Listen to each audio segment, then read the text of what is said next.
সুন্দরবনে কোনোভাবেই থামছে না হরিণ শিকার। সুন্দরবনের আশেপাশের এলাকার কিছু অসাধু লোক এই কাজের সাথে জড়িত। আর অবাক করার মতো তথ্য হলো, সুন্দরবন সংলগ্ন এলাকায় পেশাদার ব্যবসায়ীরা শিকারীদের অগ্রিম টাকা দিয়ে থাকেন, যার বিনিময়ে শিকারীরা চাহিদা অনুযায়ী হরিণের মাংস সরবরাহ করেন।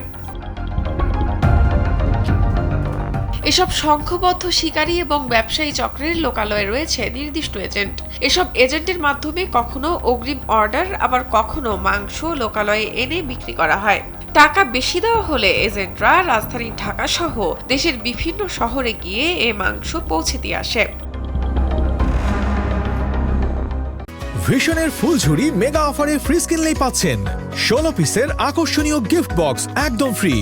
গোপন খবর পেয়ে রবিবার রাত ও সোমবার সকালে মোংলা, কয়রা ও সাতক্ষীরা এলাকায় আলাদা 3টি অভিযান চালায় কোস্টগার্ড পশ্চিম জোন। এ সময় সুন্দরবন থেকে অবৈধভাবে শিকার করা 205 কেজি হরিণের মাংস, 2টি মাথা, 2টি চামড়া ও 8টি পা জব্দ করা হয়।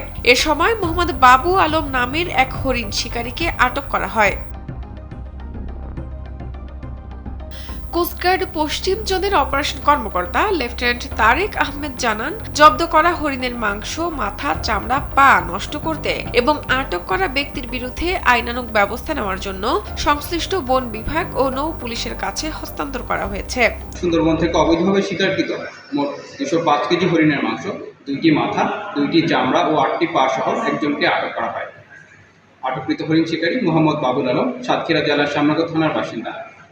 জব্দকৃত হরিণের মাংস, মাথা, চামড়া, পা এবং আটককৃত ব্যক্তির বিরুদ্ধে আইনানুগ ব্যবস্থা গ্রহণের জন্য সংশ্লিষ্ট বন বিভাগ ও নৌ পুলিশের নিকট তাদেরকে হস্তান্তর করা হয়েছে। সুন্দরবনের জীববৈচিত্র্য রক্ষা এবং অবৈধ বন্যপ্রাণী পাচার প্রতিরোধে ভবিষ্যতেও কোস্টগার্ড এ ধরনের অভিযান অব্যাহত রাখবে বলে জানান কোস্টগার্ডের এই কর্মকর্তা। স্থানীয়রা অসাধু এসব বনদস্যু ও হরিণ শিকারীদের দৃষ্টান্তমূলক শাস্তির দাবি জানান।